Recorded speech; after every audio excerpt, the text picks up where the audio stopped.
Most of us take what we know about Jesus for granted. For Christians, generally speaking, they believe him to be the Messiah, the Son of God, and one who could do great healings and other miracles. But what most of us don't realize is how miraculous it is that we even know who he is at all. From a historical perspective, there were many obstacles that could have prevented Jesus, and by extension, all of Christianity, from surviving the course of time. So many people with Jesus' background and social status in the first century were forgotten and swallowed up during the course of history.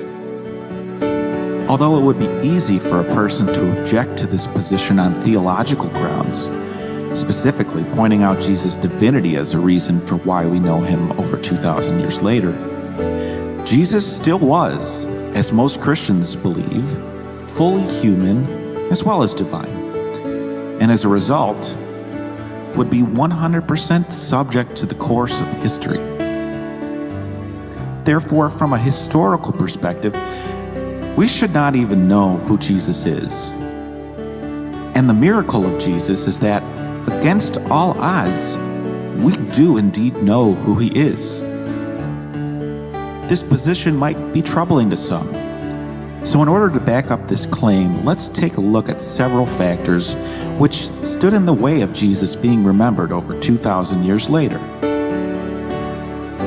The first factor that stood in the way was that Jesus came from a poor family in an obscure village called Nazareth. Everything about Jesus and what we know about him begins here.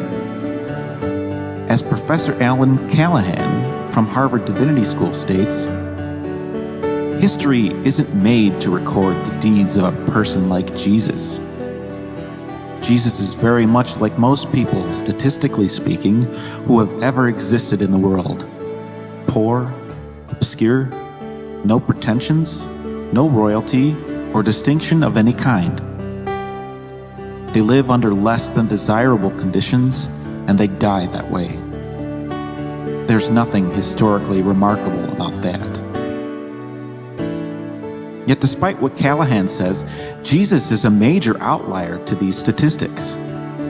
As a result, if Jesus was in all of these categories and should most likely have not survived the test of time, then it's fair to state that he must have been a remarkable historical figure to be remembered over 2,000 years later. And the first century Jews who met Jesus clearly saw him as remarkable.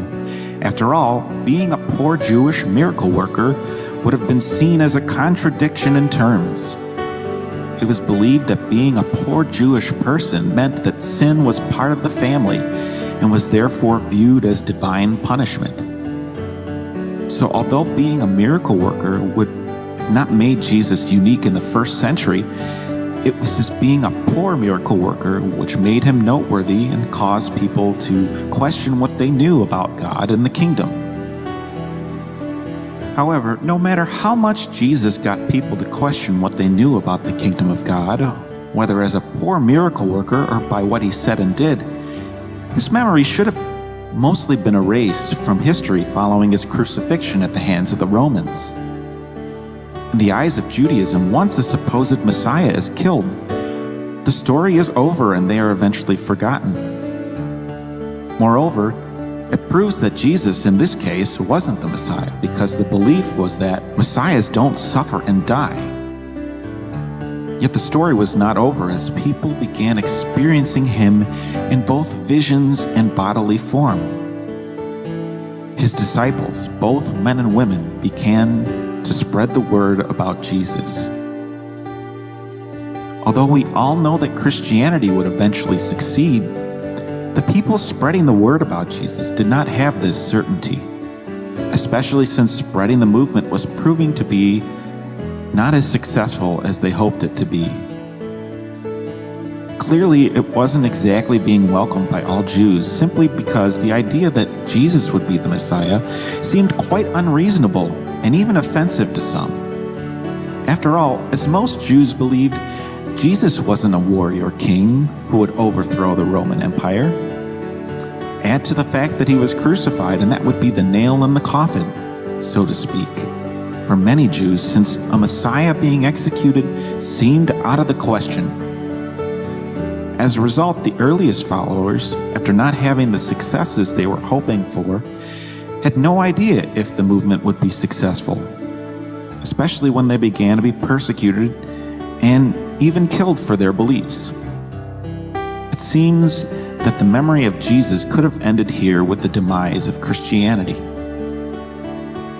Yet, one of the more successful persecutors of Christians, Saul of Tarsus, got knocked off his horse, so to speak, which led to one of the biggest conversions in history. He began spreading Christianity like wildfire to both Jews and Gentiles alike. His message was simple: Jesus is Lord. But in the Roman Empire, the only Lord was Caesar, and it was written on every coin for all to see. Caesar was Lord. He was the Son of God. But when Jesus was resurrected 3 days after being crucified by the Romans, Paul saw Jesus' resurrection as God's yes to Jesus and no to the Roman Empire. Jesus was Lord. Caesar was not. As a result, the Christian message became a threat to Rome, and it was met with devastating results.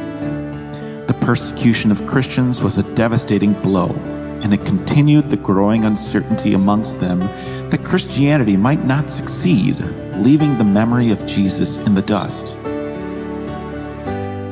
However, another major reversal in history occurs when Emperor Constantine made Christianity a legal religion in the Roman Empire in the year 313. Whatever his motivations were, whether religious, politically motivated, or simply just to please his mom, it proved to be a major stepping stone for the spread of Christianity. Eventually, in the year 380, Emperor Theodosius makes Christianity the official religion of the Roman Empire, making a complete reversal from crucifying Jesus for treason to now becoming arguably his biggest advocate. It is at this point that, against all odds, the poor Jewish peasant from the lowly city of Nazareth became embedded in the course of history forever. So although, as Professor Callahan states, there is nothing historically remarkable about Jesus, and was therefore not made to record the deeds of a person like him, he nevertheless becomes the most significant person in history.